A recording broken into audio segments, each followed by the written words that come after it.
Hi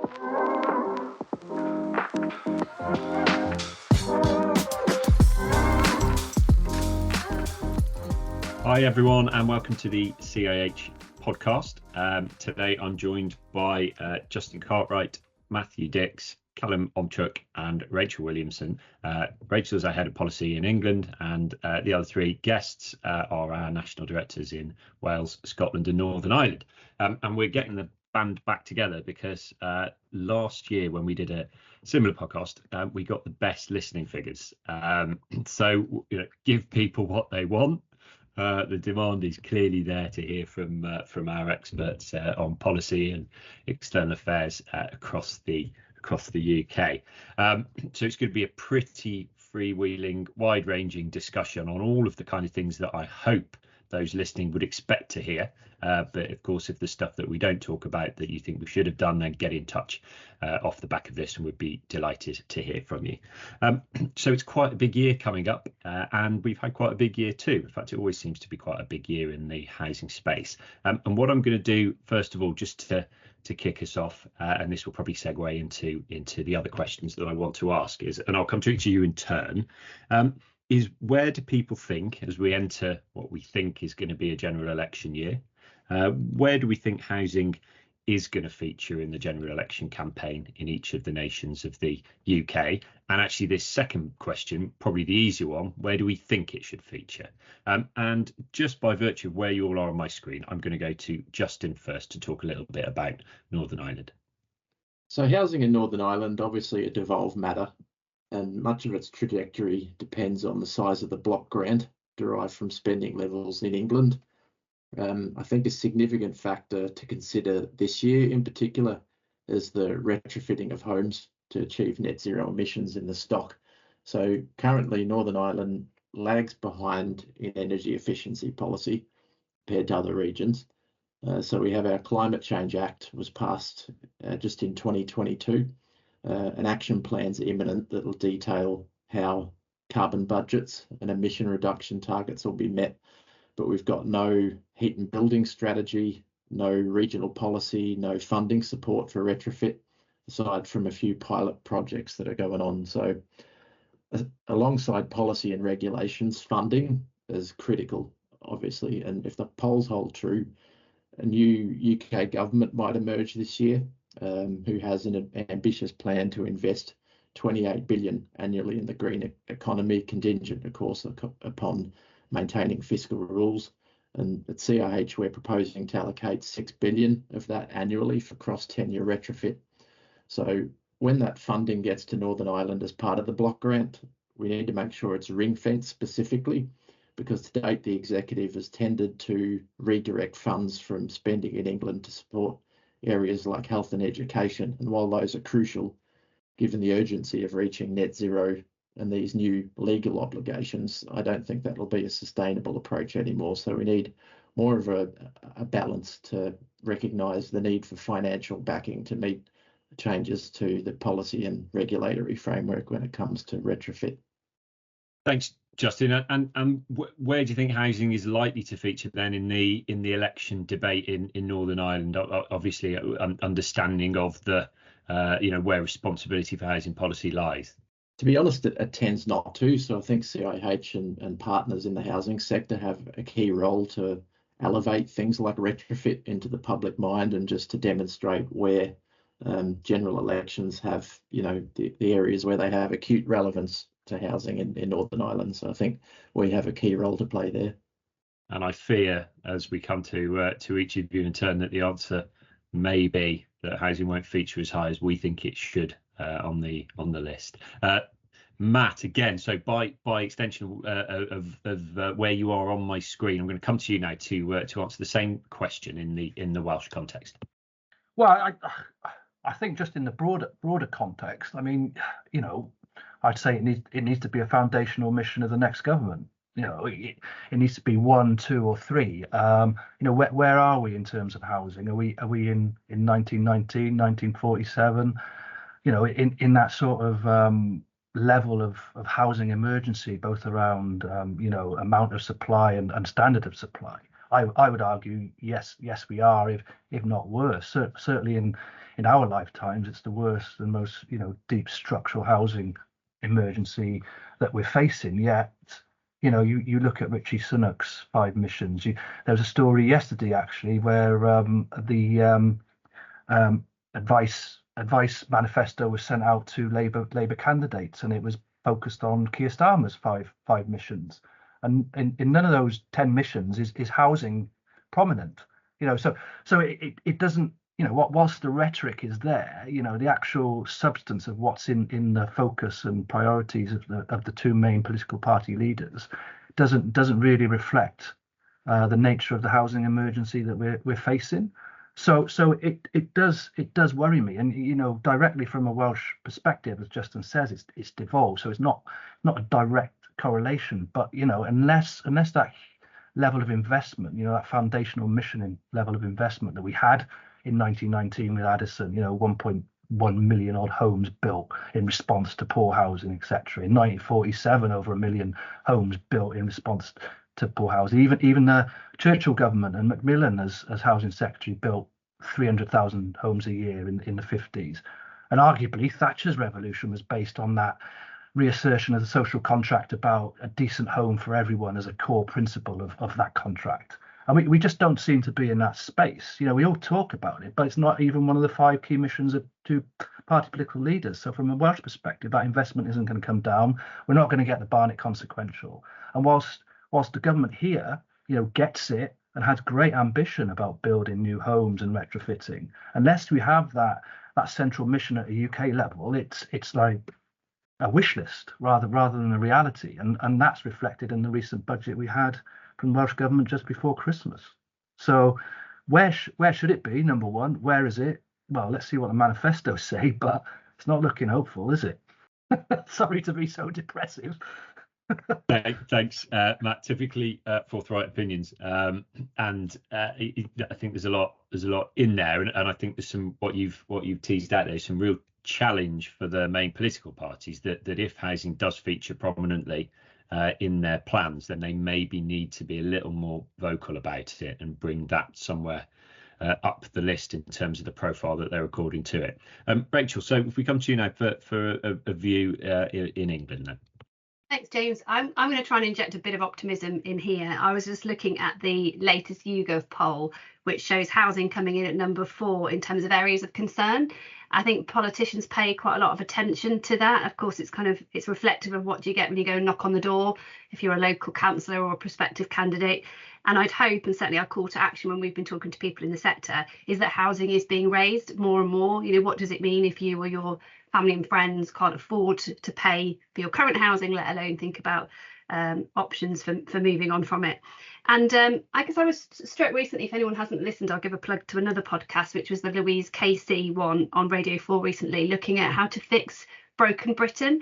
There were 5 themes, of which the first one I think she looked at was rough sleeping, and actually many of the others related. So, poverty, effectively food, hunger, poverty, amongst other themes. And actually housing came through so centrally within that. Rough sleeping, which we've seen featured a lot recently, is a very sharp end of lack of affordable housing, isn't it? And the ultimate sort of crisis point. But I think more and more politicians, whether they're being dragged into it or seeing it firsthand, are starting to recognise that housing is where you need to start. Understandably, there'll always be a big focus on health in any election, but actually, as we're doing more and more of our work to show, and actually we produced a publication just yesterday looking at housing and health partnerships.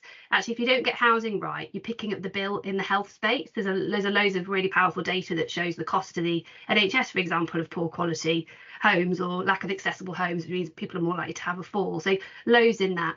In the same way, we can see impacts on education with children that are missing school or turning up tired because they haven't got a bed to sleep in, or they're having to travel a long way back to their school, having ended up homeless and living out in temporary accommodation further away. And of course, there's a massive focus at the moment on the welfare bill, how to bring it down. But so much money is going into the system that could be redirected, where we're picking up the price of poor housing further upstream. So I'm very much hoping, and I think it's part of our job to push it up the agenda, that we will see it coming through more. I think Matt's absolutely right to raise, if you look at Labour's missions, we all went straight into can we see housing mentioned in there. But actually, when you read under it, housing does come through quite strongly, and I take some comfort from going to the Labour conference with you, James, back in September, October time, when it actually did feature very, very strongly on the main stage and certainly in the fringe. And then we had a follow-up roundtable with Angela Rayner, Shadow Housing Secretary, effectively, who very openly said, and she said publicly, housing is very personal to her. So I think that helps. I think we have to bring personal into it. We have to highlight the people behind the numbers, because they're frightening. You know, over 100,000 people, over 100,000 children in temporary accommodation. When you stop and think what that means, you know, the number of homeless people in London now is more than the population of Oxford, and it's growing. So it's a massive issue, and we need to make sure it's high on the agenda. To be fair to the Conservatives, you know, it wasn't on their main stage programme, but there was a lot of talk in the fringe. There are a lot of people, I think, cross-party who are very galvanised to action. You know, the Conservative government in Westminster have produced what they're calling a long-term plan for housing. We might have a slightly different interpretation of what's a long-term plan, but they've got a big work programme. Consultations are still coming out. Obviously, we're not yet in the space of seeing manifestos, but there is more and more pressure, I think, from you know, top to bottom, to say something has to be done about housing. And I think it's helpful, whilst it's incredibly sad it's come to this, that we're starting to see mainstream TV coverage, for example, ITV, featuring more and more people who would never have imagined they'd find themselves evicted and homeless, but who are finding themselves in that position. Some of the brilliant reporting that Dan Hewitt's done, everything from that through to sort of Panorama, looking at the housing crisis. So I think it will be, and it depends a bit on when the election is called, of course, but sadly, I think it should be and will be. But of course, we've got a big job to do in that space, and we've published, if anyone hasn't seen it, a strategy which we're calling Homes at the Heart, which sets out exactly what we think needs to happen, trying to diagnose the problem and point to some of the solutions, which of course are long term and short term. Great, thank you, Rachel, and thanks for striking an optimistic tone as well. I think it's Matt and me as well sometimes err on the pessimistic side of things, and you brought maybe a little bit of balance. So thanks for that. Callum, last but absolutely not least, then the Scottish context, please. Yeah, so I'm probably more in the vein of Matt rather than Rachel. So I don't think housing doesn't pick up in general elections. It hasn't, but to be honest, the reality is in Scotland, I think the other devolved nations, these bread and butter issues don't translate into general elections anyway. You know, general elections from a Scottish perspective are they're more thematic. They're kind of bigger issues. They're kind of vibes, if you want. You think about, you know, let's go back to 2005. It's all about Iraq. 2010, it's financial crisis, and it's at the end of the Labour government. 2015, it's the fear about SNP and a coalition of chaos. 2017, Brexit. 2019, it's Brexit. This year, the theme is going to be around, you know, time for a change. And I think that's the campaign.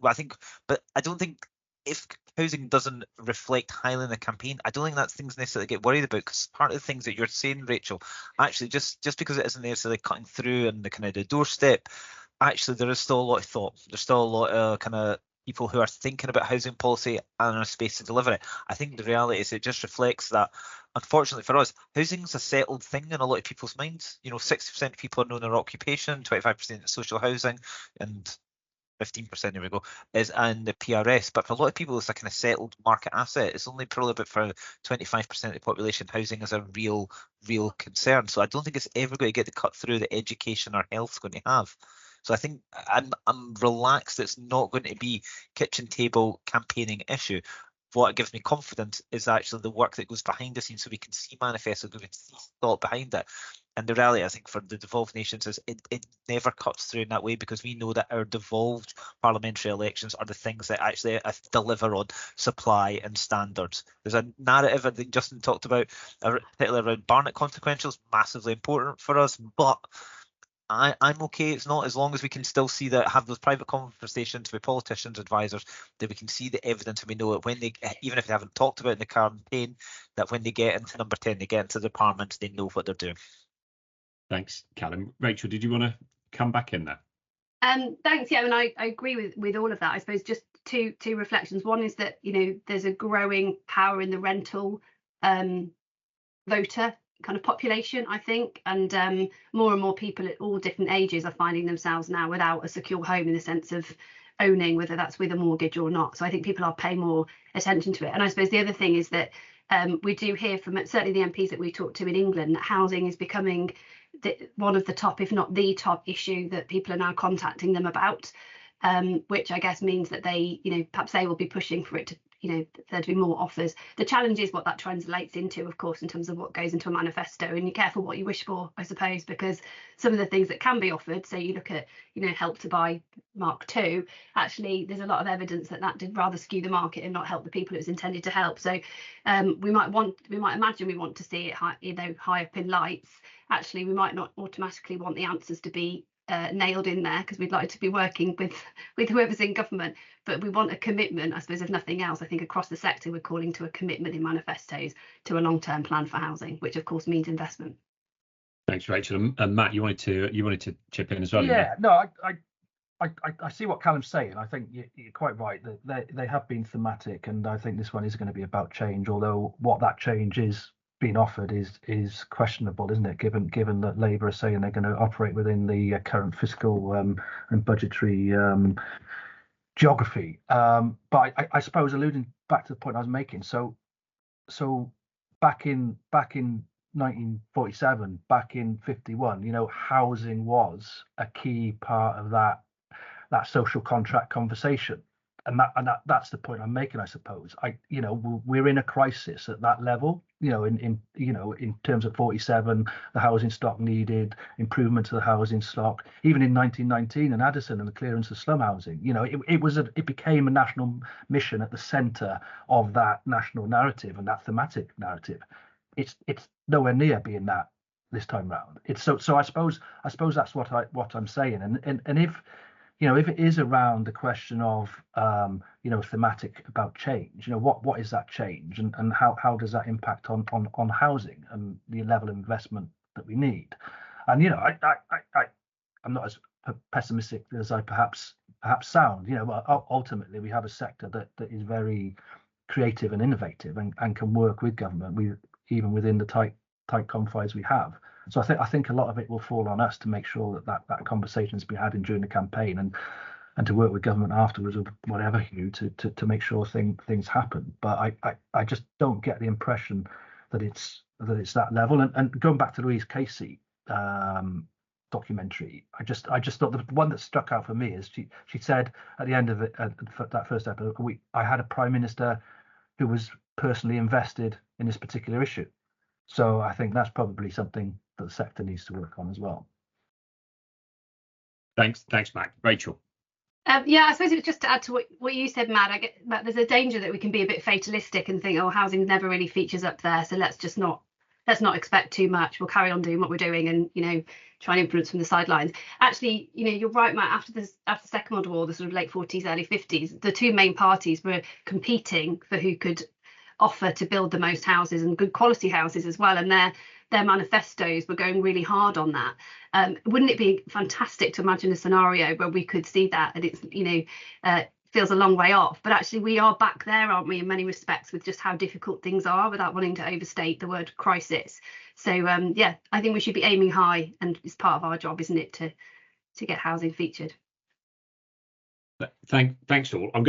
Next question I'm going to ask, it's probably a really obvious answer, which is, so what should be the main focus of whichever the new government is, and indeed the current government, in the housing space? And I suppose the really easy answer is, well, fix the housing crisis. But I think if we're all going to be pragmatic about it, there are different elements of all of the interlinked housing crises that need solving. So Justin, if I come to you first, and you've touched on perhaps a little bit of this in your earlier answer, but if there was one priority in the housing space, then beyond fixing the housing crisis in Northern Ireland, what would it be?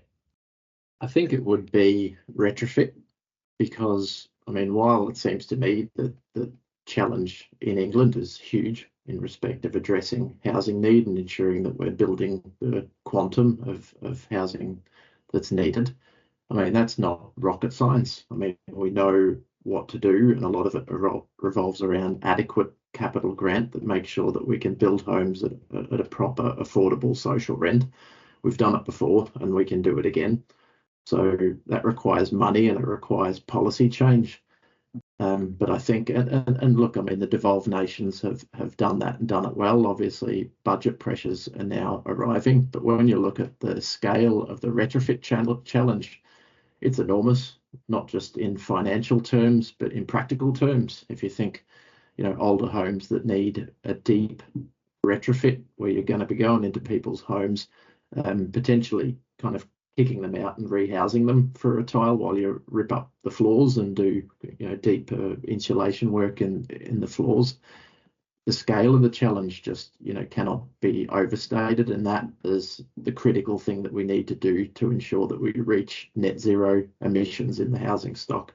So I think that's why I'm heartened, I guess, to hear that the potential new UK government has an ambitious plan, and I recognise that it is an ambition. Obviously, there's been a change in narrative since late last year, where they've said, look, 28 billion annually, but since then, they're keeping an eye on debt as a proportion of GDP. They're keeping an eye on fiscal rules, but I think it's laudable to still have such a lofty ambition, because it really does excite me when governments have proper nation building infrastructure projects, and it's not just kind of managerialism. I think governments need to have that ambition. So I mean, if they focus on that, that will keep me happy.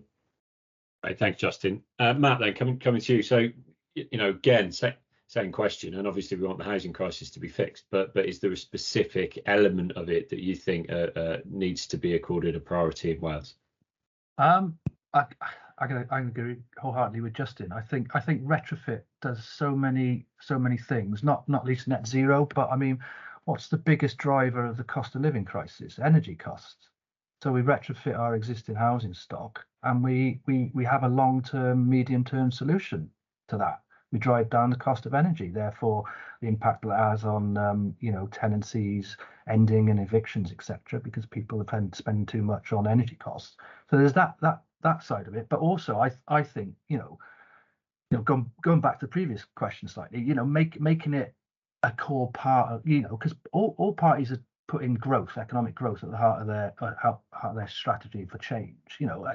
What better than have focus in on retrofit, driving up skills, driving supply chains, becoming world leaders in to drive economic growth. The great economic growth of previous times, 47 back to 47 back to 90 has been house building. So let's use that and understand that, and again get the politicians to see it as more than just bricks and mortar. It's a tool in which to really spur economic growth, reduce the impact of cost of living, and get a long way to reaching net zero as well. So I think that's and in turn addressing the homelessness crisis, because fewer people are going to be having trouble with their rent or mortgages or whatever. But I think for that to happen at the scale we need, sorry to bang on, but I think we need to work out how we bring the owner-occupier sector into that to drive down market costs of doing it all, because it can't just be done by the social housing sector.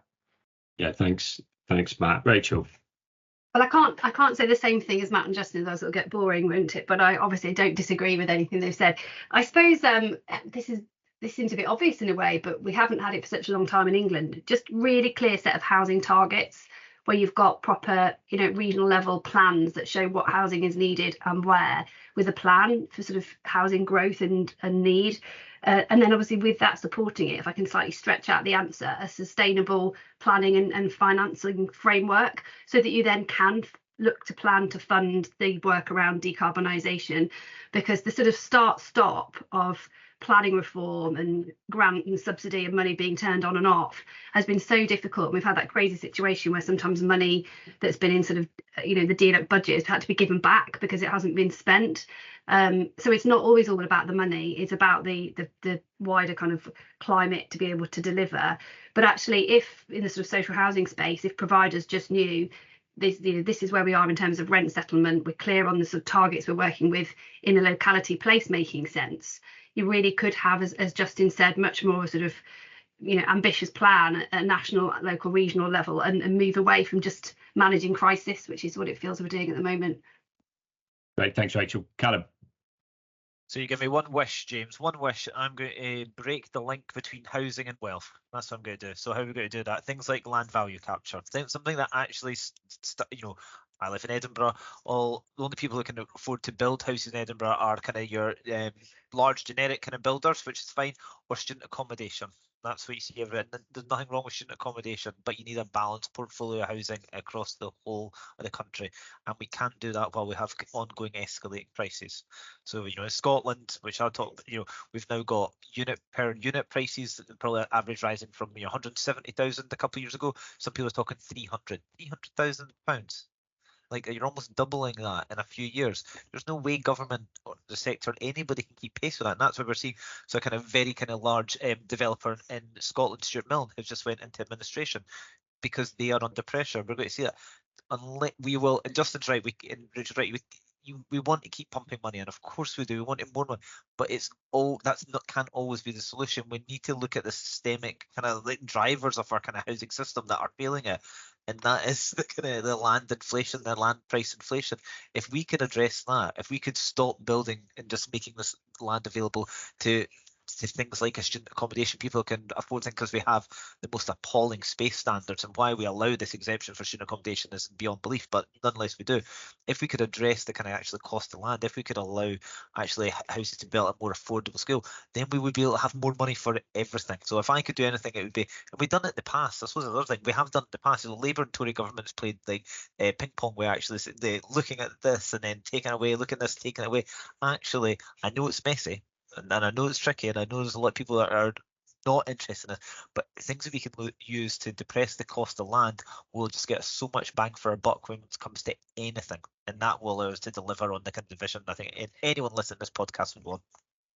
Callum, thank you. And I'm going to use Chair's prerogative as well to say what I would like to see. And there's so many elements that because the nature of the housing crisis, because we've got to this point as a nation, that housing is almost in kind of perma crisis. There are loads of things that we haven't even mentioned there, and I think you've all come out with some fantastic medium to longer term issues that we absolutely need a government to grip. I think in terms of, for me then, a shorter term one, and at the real sharp end of the housing crisis is the homelessness crisis, and specifically thinking about temporary accommodation. And I think whoever wins the next election, sorting out temporary accommodation absolutely needs to be top of the list in terms of the short, medium, long-term priorities for that government. We've got a current government that's promised to bring an end to rough sleeping by the end of the Parliament. That doesn't look like it's going to happen. We've got significant numbers of people that are classed as hidden homeless, sofa surfing, living with family and friends. So someone, whoever wins the election, to really grip that temporary accommodation and wider homelessness issues, I think it'd be something that would be really welcomed. I'm just conscious of time and the fact that we don't want to go on and on, although we absolutely could, of course. So just by way of a fairly short final question, I'd just like us to try and find a nice optimistic note to finish on. And I do think there's been a decent deal of optimism throughout the conversation that we've had. But if I could just come to each of you in turn then to just reflect on something that's happened in the housing space this year, either through CIH or the sector at large, that you view as being quite a successful, positive outcome for housing, for the people that live in social housing, and for the wider well-being of the nation. Justin, can I come to you first on that? Yeah, thinking about the private rented sector. So obviously, we haven't had an executive for a long time in Northern Ireland, but in spite of that, there's been good changes in the pipeline. So this year, the law changed so that landlords can no longer seek a deposit from private tenants that exceeds 1 month's rent. Obviously, in the context of the cost of living crisis, that's quite a welcome change. Great, thank you, Justin. Matt. Yeah, can I be naughty and have two quick ones? Go on then.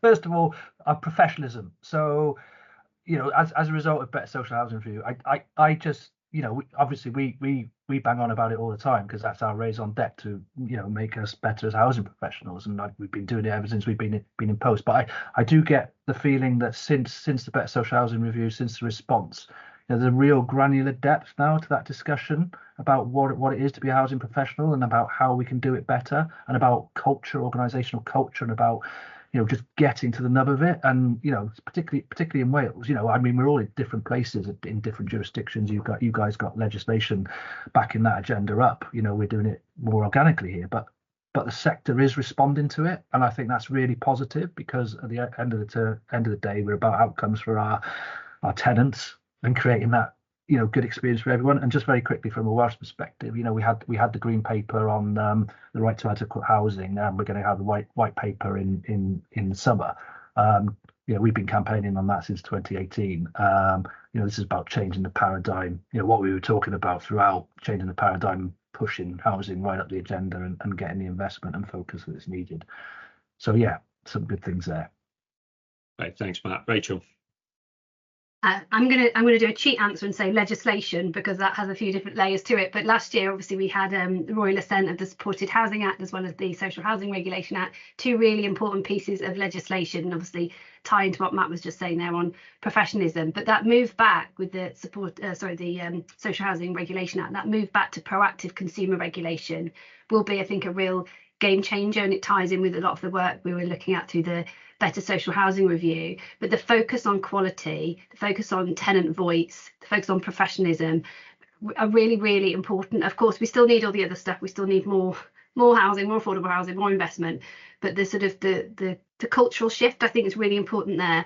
And of course, sadly, there's always going to be poor practice and rogues in any market where there's a business opportunity. And so that private members bill that was brought by a Conservative MP, Bob Blackman, that translated into the Supported Housing Act is also really important. It's one where we work really closely with Crisis in supporting on that, and that will do some really important things in the exempt accommodation space, touching on some of the stuff that you talked about, James, around temporary accommodation. So I think that's really important.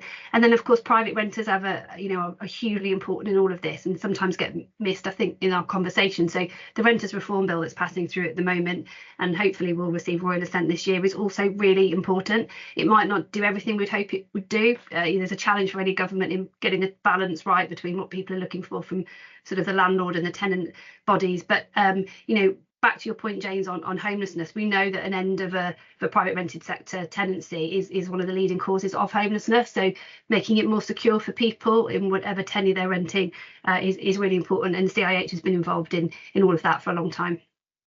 Right, thanks, Rachel. And Callum, we'll finish up with you. I'm going to say LHA. Actually, the changes to LHA rate announced by Jeremy Hunt, what was it, last month, 2 months, actually, that was massive. And I suppose it actually shows a bit of a path. Actually, you talk about kind of cross UK, cross organisation, cross tenure kind of support for this. The idea that the drift that's been in kind of where LHA rates were versus kind of market rents was, ridiculous, absolutely ridiculous, and so few people would have LHA actually cover the actual cost of rent. The increase to 30%, which is coming in April, is so important. Now the risk is that's for 1 year. We're going to see it decoupled almost immediately, so that's a challenge there for the next government. How do we ensure it continues to kind of match kind of rent? There's so many other reforms we want to make to LHA. Are the BRMA is the kind of the right size? There's lots of things we look at. Obviously, subsidising private rent is not what anybody wants. We want more social housing. But if we're looking at success that actually is going to deliver kind of a real difference for people and help address poverty, then actually kind of it's modest in so many ways. We shouldn't need to be campaigning for it, but actually that change, that'll make a difference. Right, thanks, Callum. Rachel, you want to come in just at the end, don't you? Yeah, that's the one I would have said if I could have had another. But just to add on that, I think that's a brilliant example of the sector really working together with an evidence-based approach to really push government on that. But it goes back to that opening question, I think, James, on where is housing on the agenda and how do we get it higher up? Actually, that was an example. LHA rate's been out of kilter for a long time. We've been making the same arguments over and over again. I wonder if what happened this time was it did just start to hit through more and more with post bags, with people approaching their MPs and others. So we can put all the evidence together, but sometimes the politics just have to be right, don't they? And we have to then keep making the case. So we're literally about to put our spring budget submission in for the March 6th budget, where we'll be making that case for yes, brilliant, we've had the up rating, but as you say, Callum, only from April and only for a year as things stand. So we need it to continue. But more importantly, we need to get housing and costs more in line with actually what's happening in the real world. And that's actually a really good way to finish the pod, Rachel. I think you've summed things up brilliantly. And as we've done throughout, we have been able to hit a little bit of a hint of optimism in there too, which is let's look at the evidence. It maybe sometimes feels as though we're banging our head against a brick wall, but housing is so important. It is so fundamental. It's up to all of us in the sector to keep on keeping on and keep making that case to this government and indeed to all future governments until we get to a place where the housing crisis is solved once and for all. So thank you so much for joining me. We could have talked all day, and perhaps what we should do is look to get together, not in 12 months' time, but perhaps in 5 or 6 months' time for a little bit of a review of where we are, where the year's got to. Hopefully the listing figures will be as good for this one as they were for last year. And there's always an opportunity for members to continue the conversation on social media, on Twitter or via email, or if you're lucky enough to meet us in person. So thank you all very much for joining me today.